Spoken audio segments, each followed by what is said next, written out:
एक सीकर ने प्रश्न पूछा है, इस दुनिया का सत्य डुअलिटी है कि नॉन डुअलिटी? पुस्तकों में इसको लेकर के बड़ा कंफ्यूजन है, कृपया इस कंफ्यूजन को दूर करें। देखिए, इससे पहले कि इस प्रश्न के उत्तर में आप जाएं, 3 टर्म्स ऐसे हैं जिनका मतलब समझ लेना जरूरी है। पहला, सत्य या ट्रूथ क्या है, दूसरा डुअलिटी किसे कहते हैं, और तीसरा नॉन डुअलिटी किसे कहते हैं।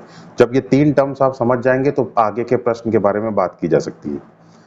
सत्य का जहां तक सवाल है, तो सत्य की सबसे सरल परिभाषा ये है कि जिसे हटाया ना जा सके, जिसे दूर ना किया जा सके, जिसे खत्म ना किया जा सके, जिसे डिस्प्लेस ना किया जा सके, जिसे नेगेट ना किया जा सके, उसे सत्य कहते हैं। यानी सरल शब्दों में अगर कहा जाए तो सत्य वो है जो हमेशा मौजूद रहता है। यहाँ पे ट्रांसेंडेंटल सत्य के बारे में बात हो रही है।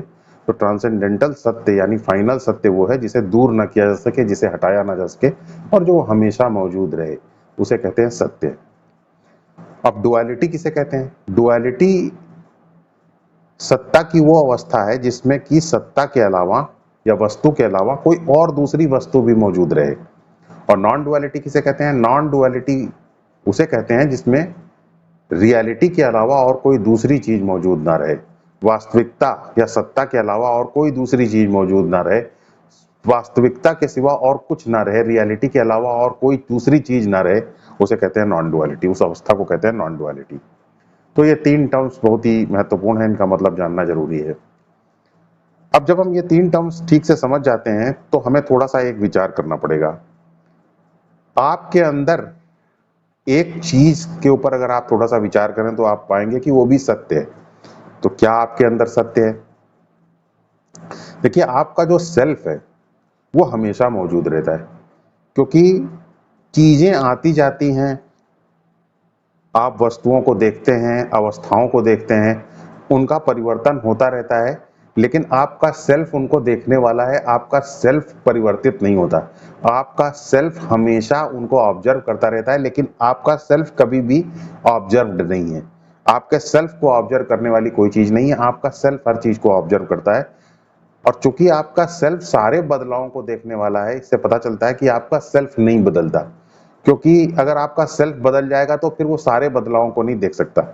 इसलिए आपका सेल्फ एक ऐसी चीज है जो बदलता नहीं है, क्योंकि वो सारे बदलावों को देखने वाला है। तो अगर सेल्फ आपका बदलने वाला नहीं है, बदलता नहीं है, तो इसका मतलब सेल्फ को डिस्प्लेस नहीं किया जा सकता। इसका मतलब सेल्फ हमेशा एक जैसा बना रहता है, इसका मतलब सेल्फ हमेशा मौजूद रहता है। तो अगर सेल्फ हमेशा मौजूद रहता है तो सेल्फ को सत्य कह सकते हैं। तो इसका मतलब आपका सेल्फ भी सत्य है। अब नॉन डुअलिटी अगर इस जीवन का सत्य है, तो फिर एक ही सत्य हो सकता है, सत्य दो नहीं हो सकते। लेकिन चूंकि आपका सेल्फ भी सत्य है और नॉन डुअलिटी भी सत्य है, नॉन डुअलिटी की सत्ता भी सत्य है, तो सत्य दो हो जाएंगे या फिर सत्य में पार्ट होगा। सत्य दो हो नहीं सकते, क्योंकि अगर नॉन डुअलिटी है तो कंडीशन नॉन डुअलिटी की यही होगी, अद्वैत की कंडीशन ही यही है कि दूसरा नहीं हो सकता। तो इसका मतलब रियलिटी के अंदर पार्ट नहीं हो सकता, रियलिटी पार्ट में नहीं हो सकती कि एक पार्ट सेल्फ इधर है और बाकी रियलिटी उधर है। क्योंकि अगर रियलिटी के अंदर पार्ट हो गया तो इसका मतलब रियलिटी दो हो गई, एक नहीं रह गई, तो उसे नॉन डुअलिटी नहीं कहा जा सकता। तो नॉन डुअलिटी की कंडीशन ही यही है कि पार्ट्स नहीं हो सकते रियलिटी के अंदर, यानी रियलिटी हमेशा एक होगी, सत्ता हमेशा एक होगी। तभी हम कह सकते हैं कि रियलिटी नॉन डुअल है या सत्ता नॉन डुअल है, सत्ता अद्वैत है।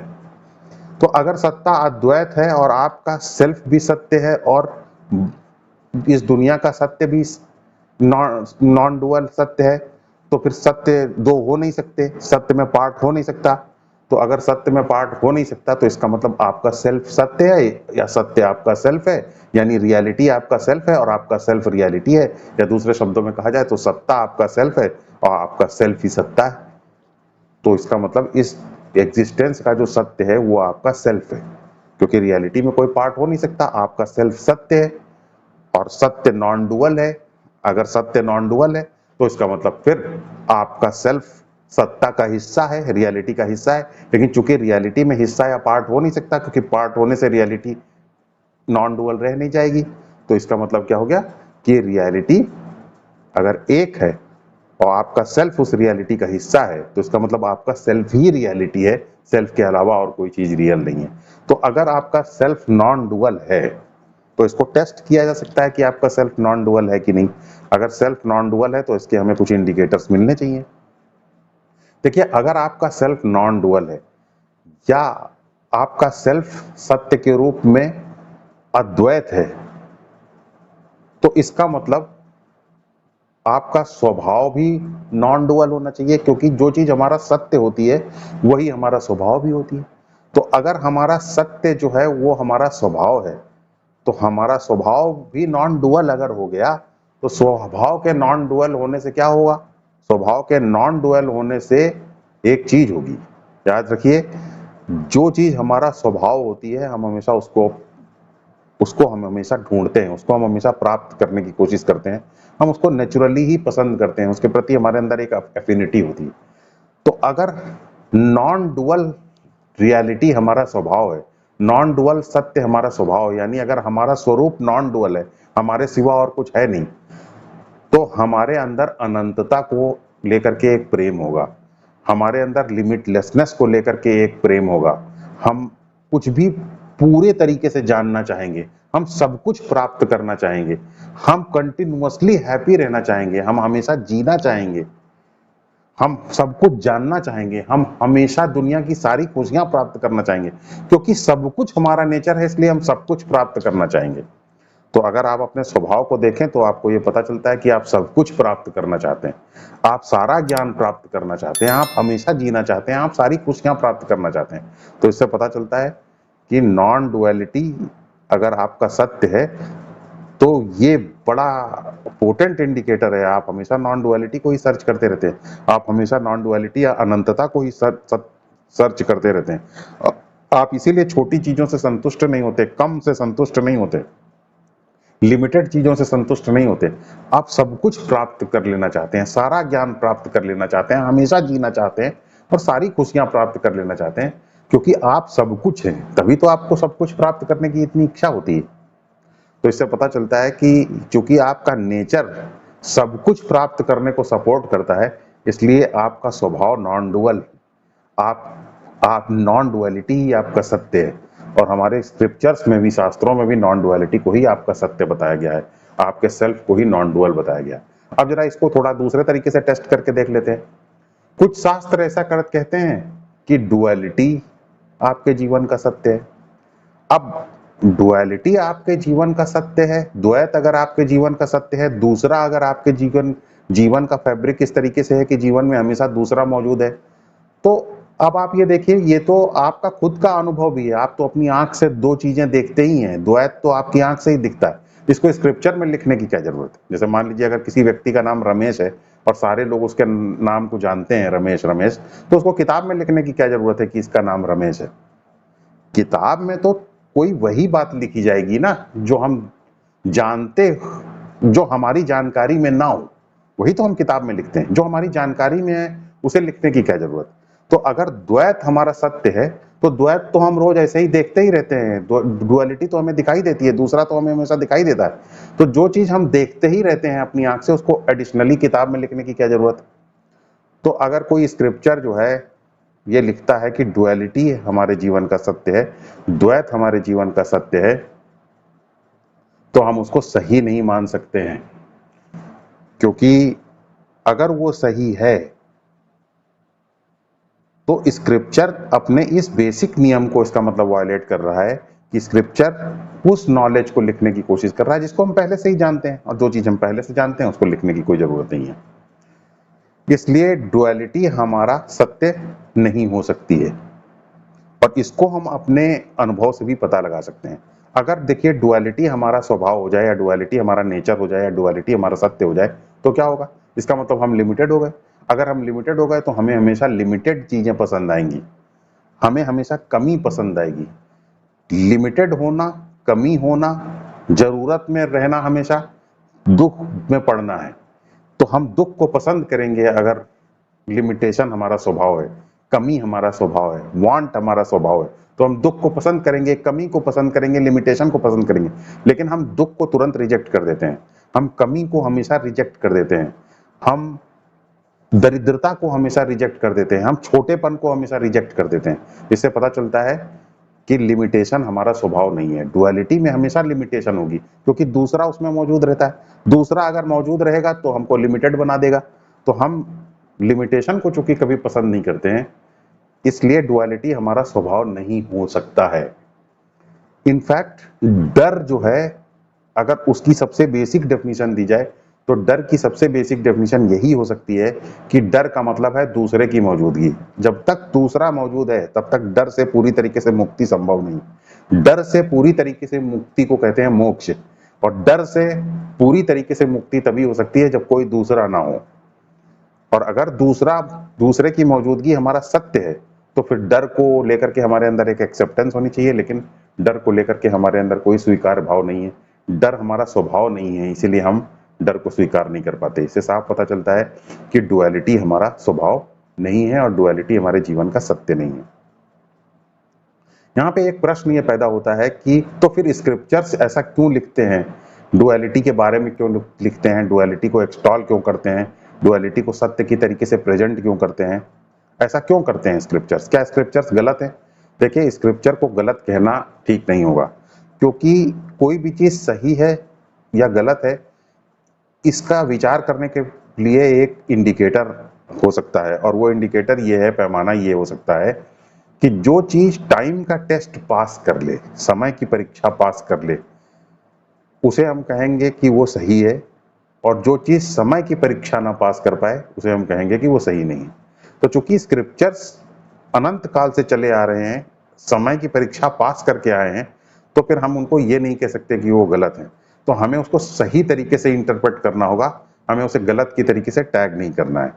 तो फिर स्क्रिप्चर्स कब डुअलिटी के बारे में बात करते हैं? देखिए, स्क्रिप्चर्स डुअलिटी के बारे में कंपैशन की वजह से बात करते हैं, करुणा की वजह से बात करते हैं। देखिए, सबका स्तर इस तरीके का नहीं होता कि वो एग्जिस्टेंस के फाइनल ट्रुथ को समझ पाए, तो लोग स्टेप बाय स्टेप वे में फाइनल ट्रुथ तक पहुंचते हैं। तो एग्जिस्टेंस पहले स्क्रिप्चर्स डुअलिटी का सहारा लेता है पहले, और उसके बाद तब हमको नॉन डुअलिटी की तरफ ले जाता है। तो डुअलिटी का सहारा किस प्रकार लिया जा सकता है? देखिए, हमारे वेदों को ही अगर आप देखिए तो वेद मूलतः दो टाइप्स में डिवाइडेड है। एक पार्ट को हम कहते हैं कर्म कांड, और दूसरे पार्ट को हम कहते हैं ज्ञान कांड। कर्म कांड जो है वो डुअलिटी के ऊपर आधारित है, और ज्ञान कांड नॉन डुअलिटी के ऊपर आधारित है। तो कर्म कांड में क्या बताया जाता है? कर्म कांड में ये जैसे पुत्र कामेष्टि यज्ञ लोग करते हैं, पुत्र की प्राप्ति के लिए कामेष्टि यज्ञ किया जाता है, इसकी विधि वेद में बताई गई है। तो पुत्र तो दूसरा है, दूसरा यानी हमारे सामने मौजूद है, डुअलिटी के बारे में बात कर रहा है वेद। तो वेद डुअलिटी के बारे में क्यों बात करता है? देखिए, वेद डुअलिटी के बारे में बात करता है, और डुअलिटी के बारे में बात वेद स्ट्रैटेजिकली करता है। उससे वेद कुछ चीजें अचीव करना चाहता है। वो क्या चीजें ऐसी हैं जिससे कि वेद डुअलिटी को के बारे में बात करके अचीव करना चाहता है? देखिए, जैसे कि पुत्र कामेष्टि यज्ञ है, पुत्र कामेष्टि यज्ञ के बारे में वेद का कर्म कांड वाला हिस्सा बात करता है। तो जब आप पुत्र कामेष्टि यज्ञ करते हैं पुत्र प्राप्त करने के लिए, तो वेद कहता है कि भगवान ने ये रास्ता बताया है, इस रास्ते को अपनाने से पुत्र की प्राप्ति होगी। आप मान लीजिए कि कोई वेद में जो तरीका बताया गया है उस तरीके को फॉलो करता है और उसको पुत्र की प्राप्ति होती है, तो इसका साइड इफेक्ट क्या होगा? इसका साइड इफेक्ट ये है कि उस व्यक्ति की भगवान में श्रद्धा हो जाएगी, क्योंकि भगवान के द्वारा वेद बताए गए हैं। तो जब उसकी भगवान में श्रद्धा हो जाएगी तो भगवान को मानने लग जाएगा। तो इसीलिए वेद के कर्म कांड में भगवान ने अलग अलग तरीके की विधियां बताई हैं। जब उन विधियों से हम अपनी इच्छाओं को पूरा करते हैं तो उससे क्या होता है? उससे हमारी भगवान में श्रद्धा पैदा हो जाती है। हम समझ जाते हैं कि भगवान ही सब कुछ करने वाले हैं, भगवान ही सब कुछ इस जीवन को चलाने वाले हैं, व्यक्ति स्वतंत्र नहीं है भगवान की सत्ता के अंदर।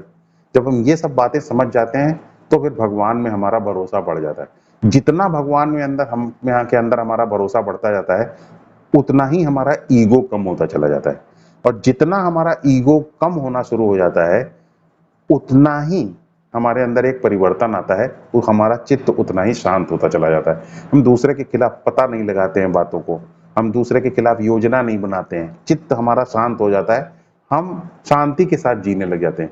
और जब हम शांति के साथ जीने लग जाते हैं, चित्त शांत हो जाता है, तो इसका मतलब अब हम ज्ञान कांड को पढ़ने के लिए तैयार हैं क्योंकि हम ट्रुथ को अब रिकॉग्नाइज करने के लिए तैयार हैं, उसके सत्य को की अपरोक्ष अनुभूति करने के लिए तैयार हैं, उसको आत्मसात करने के लिए तैयार हैं।